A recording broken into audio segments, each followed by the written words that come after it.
चलिए, तो तमाम खबरें हैं और उन खबरों का एक-एक करके विश्लेषण करेंगे और खबर बताएँगे हम और उस पे क्या एक्शन हो रहा है, ये भी बताएँगे। आपका रिएक्शन क्या होगा, होना चाहिए, ये बताएँगे। अरुण जी जो हमारे साथ लगातार एक्सपर्ट के तौर पर बने हुए हैं। चलिए लेकर के आइए एक-एक शेयर स्क्रीन पर। सबसे पहले टोरेंट को लेकर के आते हैं और यहाँ पर देखते हैं कि क्या स्थिति देखने को मिल रही है। ये एक तो हमने देखा है कि काफ़ी शानदार जो है पावर क्षेत्र के अंदर आज काफ़ी अच्छा मोमेंटम बनता हुआ दिखाई दिया है। और टोरेंट पावर पे खबर यहाँ पर ये निकल कर के आई है कि गुजरात सरकार के साथ कंपनी ने एमओयू किया है। और ये एमओयू आपको बता दें 47,350 करोड़ रुपए के प्रोजेक्ट के लिए किया गया है। ये जो वाइब्रेंट गुजरात चल रहा है उसके तहत जो है आपको बता दें ये एमओयू किए गए हैं। और गुजरात एनर्जी डेवलपमेंट अथॉरिटी के साथ 4 एमओयू किए गए हैं। इन एमओयू के तहत कंपनी जो है 3,450 मेगावाट के सोलर प्रोजेक्ट कंपनी को लगाएगी और कंपनी 1,045 मेगावाट के हाइब्रिड पावर प्लांट भी लगाएगी। और इतने बड़े ऑर्डर, इतने बड़े एमओयू के चलते आज हम देख रहे हैं कि टोरेंट के अंदर काफ़ी शानदार मूव जो है वो सुबह से बना हुआ है। और आज जो अभी भी अगर हम देखें तो 8-8.5% की रैली जो है अभी भी बनी हुई है। सुबह करीब 10% से ज़्यादा की रैली यहाँ पर देखने को मिल रही थी। 1024 का स्तर देखने को मिल रहा है। सर, टोरेंट पावर काफ़ी शानदार पावर क्षेत्रों के अंदर जो हम देख रहे हैं कि करंट देखने को मिल रहा है और 6% की रैली एक महीने में देखने को मिली है। पिछले 6 महीने में 73% का रिटर्न और एक साल में पैसे डबल हुए हैं। 111-112% का रिटर्न। अभी सर पावर शेयरों में कितना करंट और देख रहे हैं आप?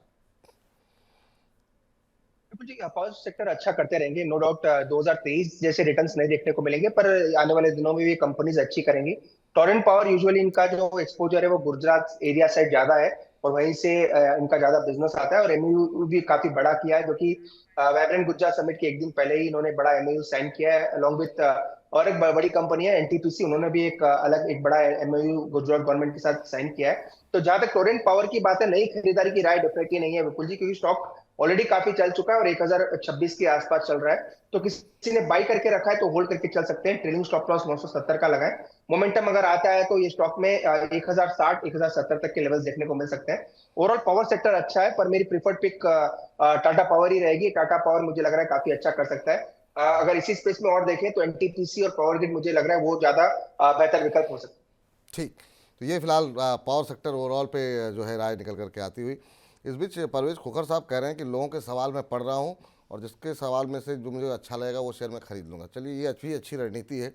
सवाल पढ़ पढ़ करके अगर आप शेयर खरीदेंगे, सवाल को मत पढ़िए, शेयर को पढ़िए तो ज़्यादा बेहतर रहेगा, तभी अच्छे रिटर्न मिलेंगे। चलिए अगली कंपनी लेकर के आते हैं, बजाज फाइनेंस में आज अच्छा मूव देखने को मिल रहा है। खबर आपको बता दें कि बिजनेस अपडेट को लेकर के जो आंकड़े आए हैं, जी हाँ, तीसरी तिमाही में कंपनी का जो एयूएम है वो 35% बढ़ करके 3.11 लाख करोड़ रुपए रहा है।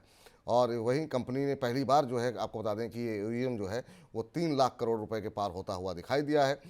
दूसरी तिमाही में कंपनी के जो कुल डिपॉजिट्स हैं उसमें हमने देखा कि 35% के आसपास की बढ़ोतरी हुई है और ये बढ़ करके रहे हैं 58,000 करोड़ रुपए। और इन्हीं तमाम अच्छे नंबर्स के चलते जो है शेयर में आज बढ़त देखने को मिल रही है। और इस तीसरी तिमाही में कंपनी ने 38 लाख नए ग्राहक जोड़े हैं।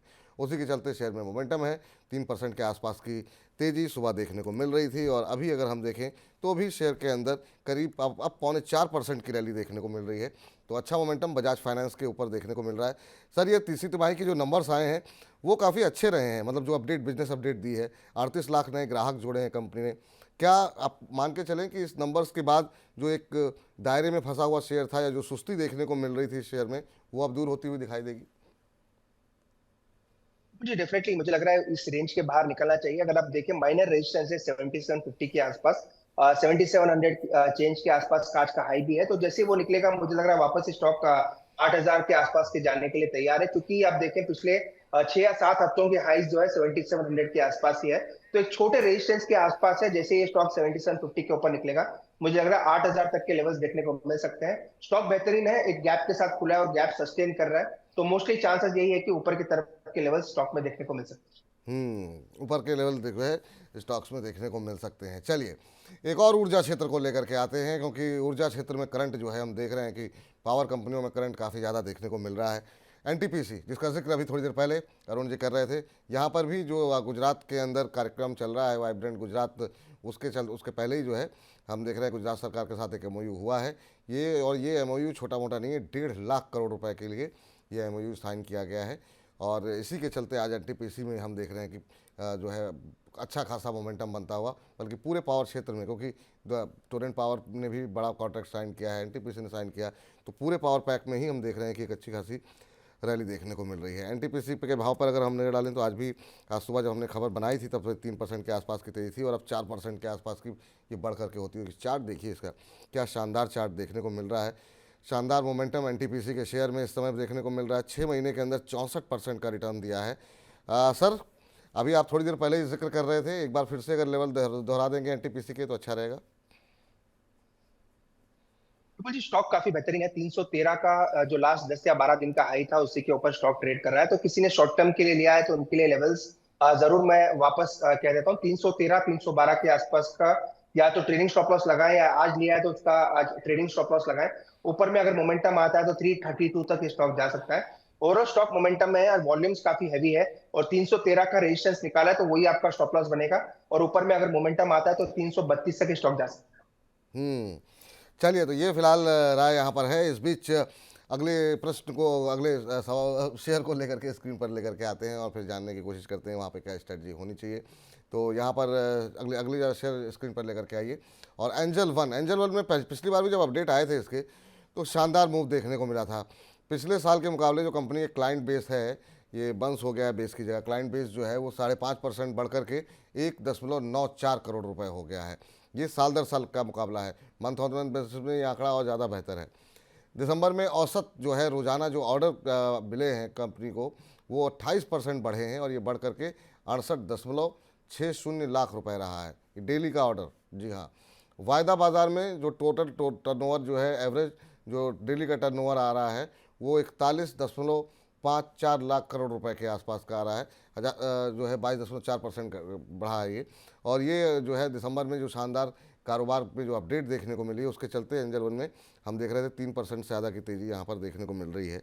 और आज भी अगर हम देखें एंजल वन के शेयर पे तो 3.25% के आसपास की रैली देखने को मिल रही है।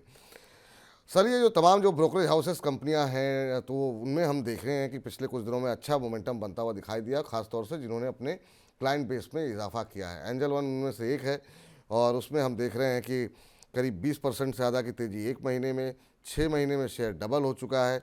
एक साल के अंदर अगर हम देखें तो 150% से ज़्यादा का रिटर्न। और कितना अपसाइड बाकी रह गया है सर। और जिस तरीके से डीमैट अकाउंट खुल रहे हैं और बाजार ऐसे ही रैली करता रहा तो मुझे लगता है कि आपको भी जल्दी अपनी कंपनी लिस्ट करानी पड़ेगी। देखिए, डेफिनेटली एंजल वन एक लीडर बन के निकला है। जहां तक कि कंपटीशन काफी हैवी है ब्रोकिंग इंडस्ट्री में, विपुल जी आपको ही पता है कितने हैवी या कह सकते हैं कितना थिन कंपटीशन नजर आता है। जहाँ पे ब्रोकरेजेस कंटिन्यूअसली डाउन हो रहे हैं और ब्रोकरेज कंपनीज डेली खुल रहे हैं, तो एंजल वन डेफिनेटली एक बड़ा प्लेयर है और अच्छे रिटर्न्स ऑलरेडी इन्वेस्टर्स को दिए हैं। पर भाव के हिसाब से देखें तो दूसरे विकल्प काफी अच्छे ओपन है, तो उसमें ज्यादा ध्यान देने की जरूरत रहेगी। तो 3500 के आसपास नई खरीदारी की राय नहीं है, क्योंकि स्टॉक काफी बुलिश है और काफी अच्छा लग रहा है। तो किसी ने निवेश किया तो होल्ड करें। फ्रेश खरीदारी की राय नहीं है, क्योंकि स्टॉक काफी चल चुका है। पर कंपनी एज अ होल लेते हैं तो काफी अच्छी कंपनी है और one of the leader in broking industry निकल के आई है। तो जिनके पास है होल्ड करें, फ्रेश खरीदारी की राय इस लेवल पे नहीं। ठीक, ये फिलहाल राय निकल करके आती हुई। इस बीच राजेश नरूला जी कह रहे हैं कि Vipul ji, your programme has become so popular that even 2 hours won't be enough. तो कह रहे हैं 2 घंटे भी अगर हों तब भी पूरे नहीं पड़ेंगे। चलिए, बहुत अच्छी अच्छी बातें आप कर रहे हैं राजेश जी, बहुत बहुत शुक्रिया आपका। और कार्यक्रम में ऐसे बने रहिए। आपका जो सवाल आपने भेजा है ये बजिंग स्टॉक्स की समाप्ति के बाद उसको डिस्कस कर लेंगे। चलिए, अगली कंपनी लेकर के आइए और देखते हैं वहाँ पर क्या खबर है और खबर के चलते क्या असर यहाँ पर देखने को मिल रहा है। तो खबर यहाँ पर जियो फाइनेंशियल को लेकर के है।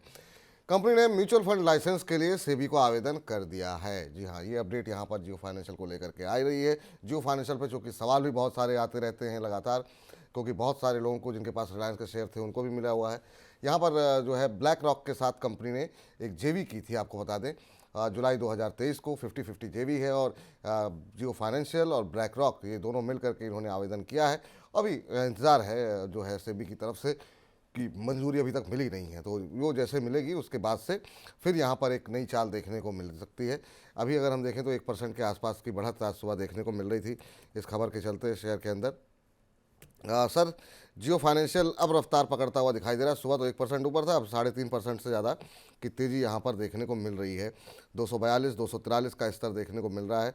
और कैसे देख रहे हैं सर इसके फ्यूचर को, क्योंकि इस पर भी ये भी कंपनी ऐसी है, जैसे आजकल हम देख रहे हैं इरिडा चल रहा है, वैसे आपको याद होगा इस कार्यक्रम के दौरान जो है जियो फाइनेंशियल पे हर दूसरे दिन, हर दिन बल्कि जो है काफ़ी सारे सवाल आते थे।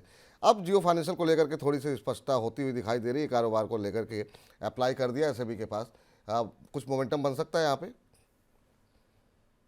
मुझे डेफिनेटली हमेशा से राय ये रही 200 210 के आसपास जब भी आया है इस पे बाई करने की सलाह थी, और काफी बार वो लेवल्स आने के बाद स्टॉक पलटा भी है और वहीं के ऊपर जाके अब कंसोलिडेट करके एक रेंज के बाहर निकलने की कोशिश कर रहा है। तो डेफिनेटली स्टॉक बुलिश नजर आ रहा है।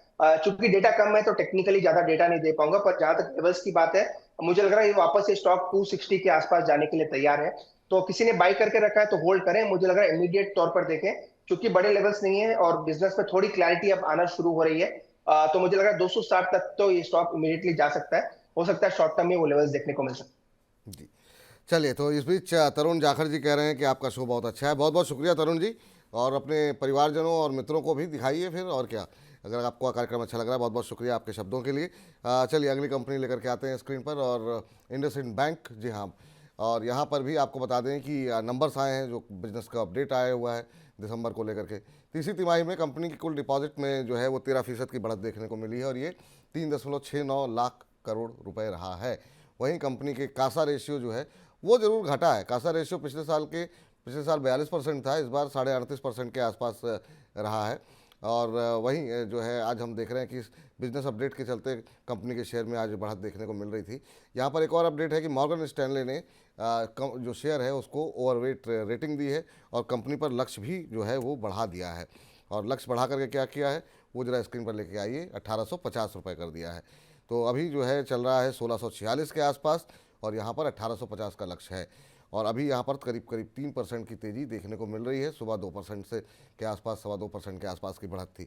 1646 का लेवल सर, यहाँ पर 1800 से ऊपर के टारगेट जो है मॉर्गन स्टैनले दे रहे हैं। आप क्या टारगेट देंगे? यहाँ पर अभी अच्छी रैली देखने को मिली है इंडसइंड बैंक में। अभी करंट लेवल पे क्या करना चाहिए सर?